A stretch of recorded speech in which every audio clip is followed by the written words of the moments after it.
Hello and welcome back to celebrate the fact that they are finishing up the work on my front door. Hopefully today. They have been trimming and painting, so I've almost got my new front door that has taken 3 weeks to get to this point, which is why, if I have not explained this, I have had to relocate into my bedroom. So, yeah, in case I didn't do that before, welcome to my bedroom. Um, and to, I guess, commemorate the fact that I'm going to get to move back into the living room, because, that's where the front door is, so I just figured it'd be easier on me to come up here. Why is this hair? I figured it'd be easier on me to just move my shit up here instead of trying to do anything downstairs with them sawing and crap. Anyway, so today we have got Lost in the Pond. We're going to do the 5 differences between American and British bedrooms. Because, ah, bedroom. Okay, it fits. It's, call it a theme if you'd like.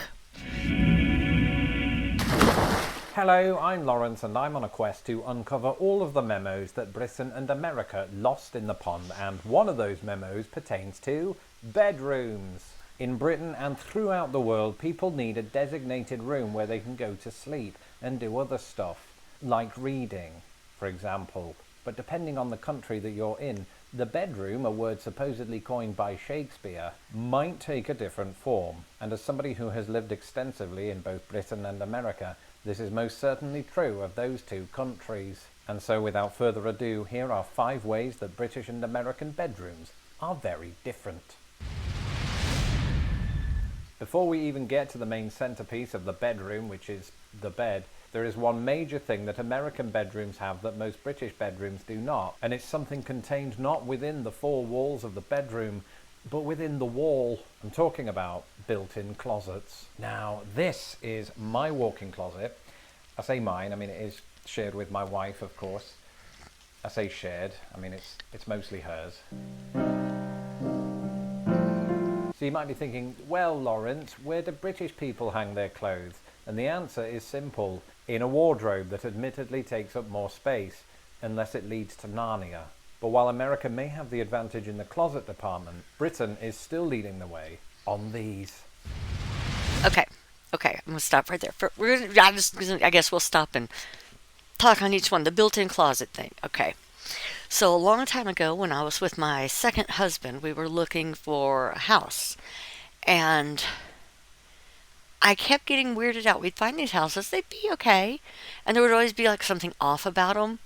And then finally I noticed there were no closets in them. Like none. Like there would be like a coat closet when you first came in the front door. But none of the bedrooms had any closets in them, which to me is weird. I'd never been in a place before that didn't have a closet. To me, it just seems because, like, okay, yeah, I don't want to have to go and buy all my clothes and then have to buy a place to keep them in. That should be included with the cost of the places. Look, we're gonna give you a place to put all your clothes. To me, the wardrobe thing is just kind of odd. I mean, if you want extra space, then yeah, that's what I would see those as. But you should at least have like at least a minimal closet. I mean, okay, yeah, I'm kind of thinking some of y'all stuff design wise probably saves on space and such.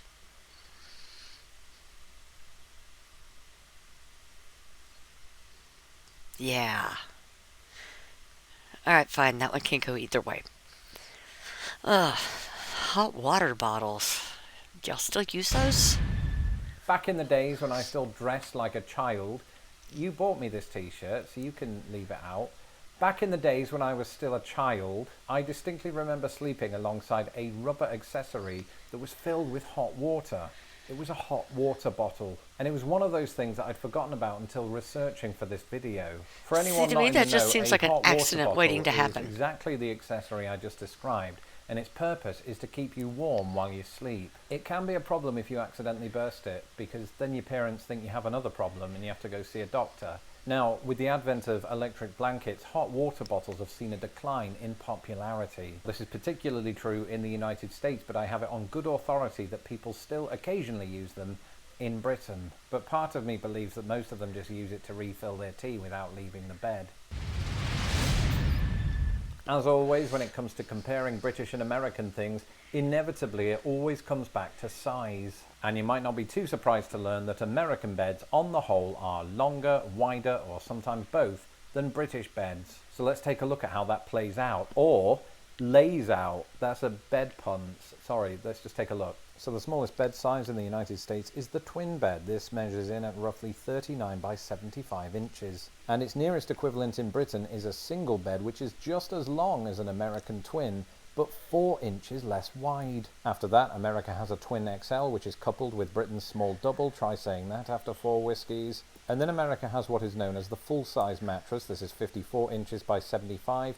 This is almost identical to the double-size mattress in Britain. From here on out, things become like a game of chess, as both countries sort of 'Cause introduce I a have a royal queen family of size. mattress sizes. In the US, some people sleep on the queen, not the queen, that would be breaking news, on a queen-sized mattress, which is about 60 inches by 80. This is virtually identical to Britain's king-size.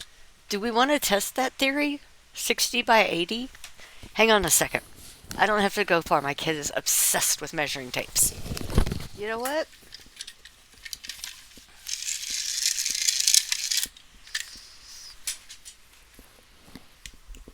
I don't want to admit this, but my kid's measuring tape is a little too advanced for me. So let's just move along.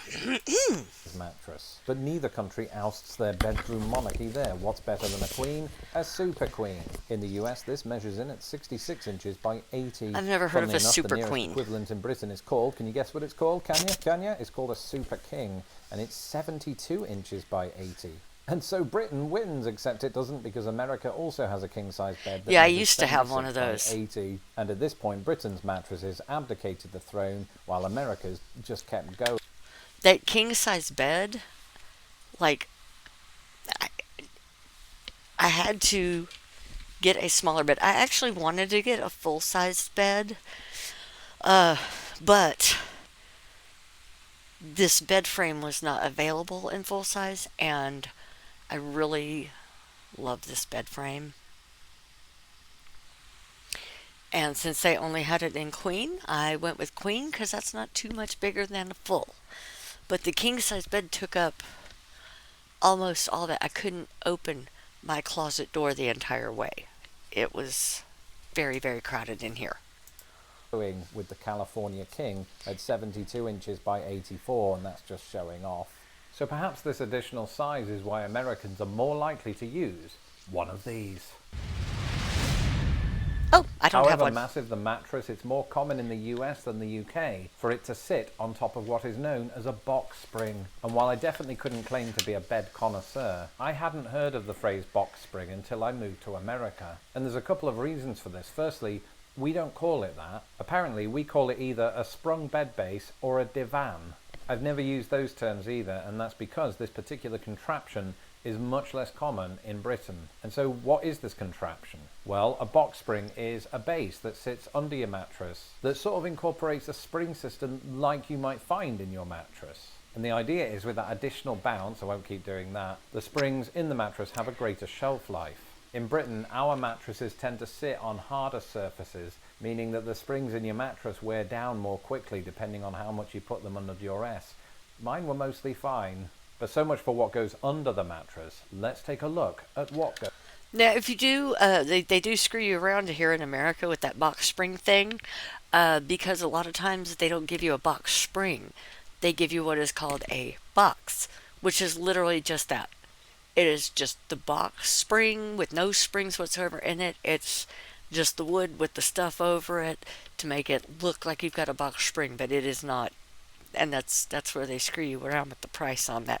So if you ever buy anything that says box spring included, make sure that they give you a box spring instead of just a box. Goes on top.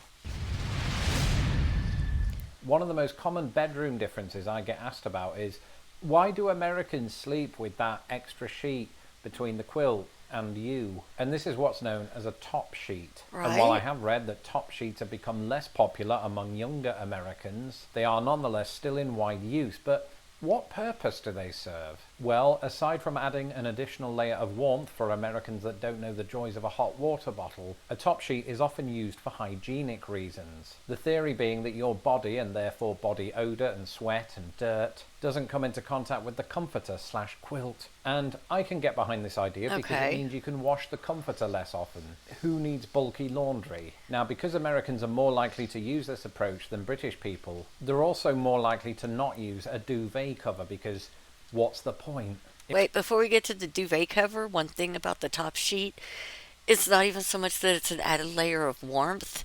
What it is it's a really good thing because I get hot when I'm sleeping, so I will toss the blanket off and just keep the sheet over me because then I'm too cold without it.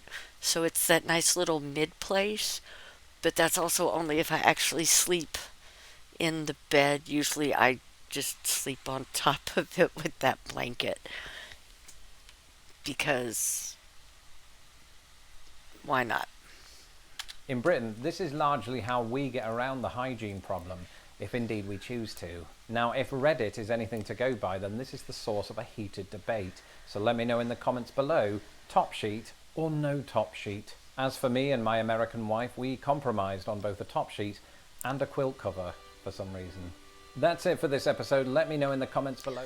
I mean, it wasn't as drastic as it could have been. I was more stressed out trying to use a measuring tape.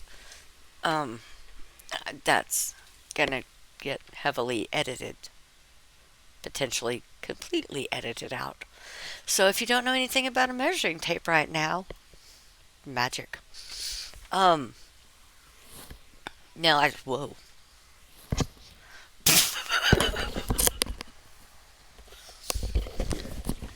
I do like my bedroom. I like it being comfortable.